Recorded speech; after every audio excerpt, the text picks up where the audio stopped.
This video is to tell you what to do with the two-step equation foldable that you've already created. So if you haven't created that foldable yet, you need to take care of that one first because this one is already filled in on the inside. So we're going to put it into your composition book, and you need to go back to where the previous page has solving one-step equations. You should have your some examples written on the left-hand side of that page, and if you turn the page, and you don't have anything written on either side of this following page, on the left or the right, then this is where we're going to put this foldable. If you have some additional one-step equation examples on the left side of this next page, then you should turn to the following page. Whatever is the next two-page spread that you have completely available is where you need to put this foldable. So like all foldables, it's going to go on the right side. I'm going to tape it down at the top of the page and near the bottom of the page, and then I'm going to get a couple more pieces of tape and tape the corners. So when I open it up like this, I'm going to tape the corner down here, tape it down here, and obviously we don't need to label this page because it's already labeled two-step equations. So we're going to put some examples on the left. I'm going to go through 3 examples with you, and we're going to leave room for some more examples later on that have fractions and decimals. But for right now, we already have the first example here in this foldable, and I'm going to go ahead and cut the flap so that we can see the 2 steps. So now that it's taped down, I have the step 1 and then I have step 2.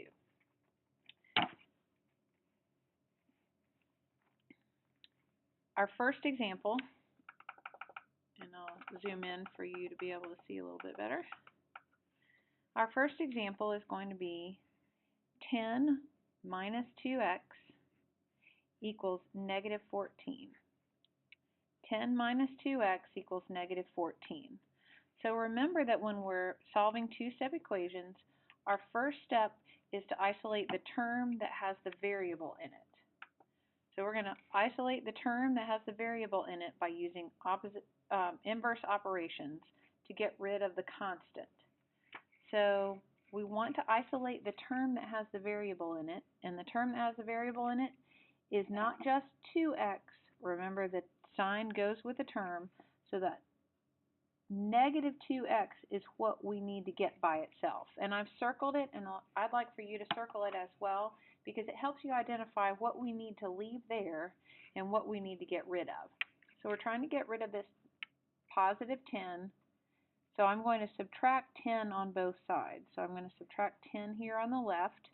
I haven't drawn my lines on either side of the equation yet, so I'll go ahead and take care of that. And then I need to subtract 10 on the right side. So when I do that, my positive 10 and negative 10 make a 0 pair. So what I have on the left side of the equation is negative 2x, and what I have on the right side of the equation is negative 14 minus 10. Remember that negative 14 minus 10 is the same thing as negative 14 plus negative 10. Negative 14 plus negative 10, see if I can zoom in some more. Negative 14 plus negative 10 is negative 24. So that's what I'm going to write down here, negative 24. So when we were doing our one-step equations, we would have been finished by now because we had done our one step. But now what we've done after that first step of solving this equation is basically to turn it into a one-step equation. We do need the equal sign there, showing that negative 2x is equivalent to or equal to negative 24. And now we're going to solve it just as if this first part didn't exist. We're going to solve it as a one-step equation that it is. X is being multiplied by negative 2, so I need to divide both sides by exactly what that coefficient is, which is negative 2. So I'm going to divide by negative 2 on the left and the right, and that gives me just 1x on the left equals negative 24 divided by a negative 2. So negative divided by negative is positive. 24 divided by 2 is 12. So my solution to that equation is x equals negative 12. Now remember, once we get the solution, we're only part way done because we need to continue to check our solution going back to the original equation. So we're not going to use the negative 2x equals negative 24. We have to go all the way back up here to the 10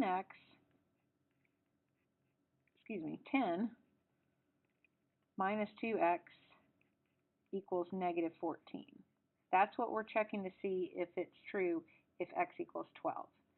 So that would be 10 minus 2 times 12, and we're checking to see if that's negative 14.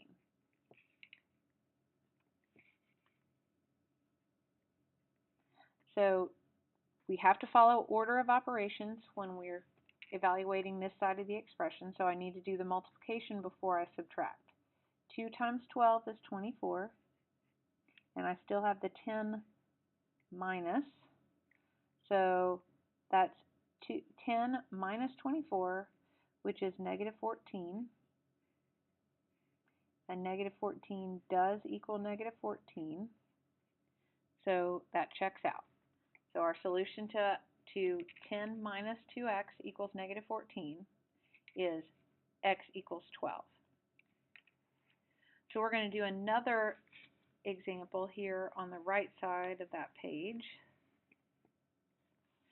So my next example is going to be 5x plus 7 equals 8. So remember that our first step is to isolate the term with the variable in it. Go ahead and circle the term with the variable in it, which in this case is 5x. And now we need to show how we're going to get rid of the plus 7. And how we're going to get rid of the plus 7 is to use the inverse operation of subtraction. So we're going to subtract 7 from both sides.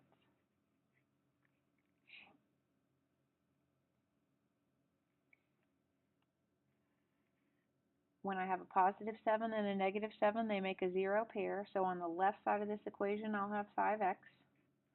On the right side of the equation, I'll have 8 minus 7, which is 1. So 5x equals 1. So now we're to the point where we have a one-step equation, and I need to think to myself, how am I going to get the x by itself? I'm going to get the x by itself by using the inverse operation of multiplication, because 5 is being multiplied by x, so I need to undo that multiplication with division. Divide by 5 on both sides. 5 divided by 5 cancels out or equals 1. So we have 1x equals, and we don't even have to do the math on this because 1 divided by 5 already looks like the fraction that it is. The value is 1/5. Now we need to check our solution based on the original equation of 5x plus 7 equals 8. So we started with 5x plus 7 equals 8. We're going to substitute the value of 1/5. So 5 times 1/5 plus 7. We're checking to see if that does equal 8. So 5 times 1/5 is the same thing as 5 over 1 times 1/5, which is 5/5, which is equivalent to 1 whole. So 1 plus 7 is what this equals. 5 times 1/5 plus 7 equals 1 plus 7, which is equivalent to 8. So yes, 8 does equal 8. That checks out. One more example to put in your notebook. I'm going to draw a line separating these. And the last example is going to be negative 2 equals x over 4, or x divided by 4, plus 3. So remember, our goal for the first step is to get the term with the variable by itself. Circle the term with the variable. We're not doing anything to that term right now. We're trying to get rid of the positive 3 or plus 3. So how do I get rid of plus 3? I need to use the inverse operation of subtraction. So on the left side of my equation, I have negative 2 and negative 3. We're combining a bunch of negatives here, so that's going to be negative and a total of 5 negatives. So negative 5 equals, and then positive 3 and negative 3 cancel out. Negative 5 equals x over 4, or x divided by 4. So now I have a one-step equation here where there's just one thing being done to the x. And I need to undo that divide by 4 by multiplying by 4.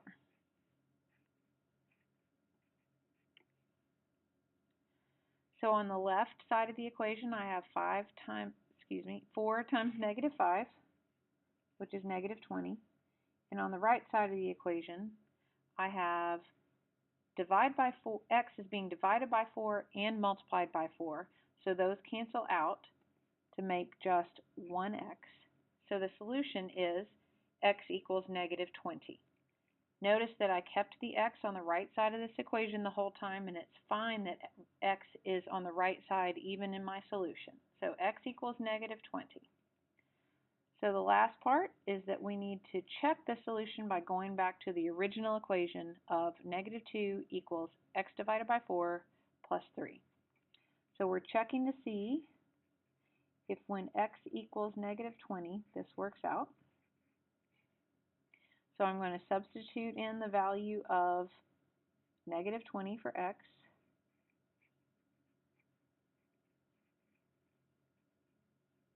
And we'll see how this works out.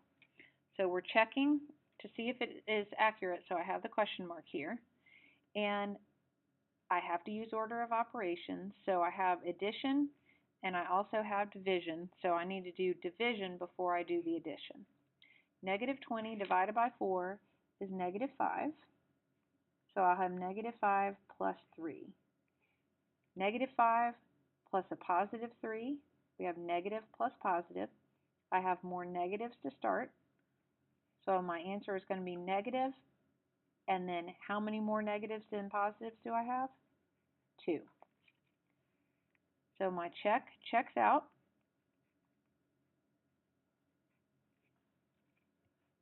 And negative 2 equals negative 2, which tells me that my solution x equals negative 20 is the correct solution to the original equation.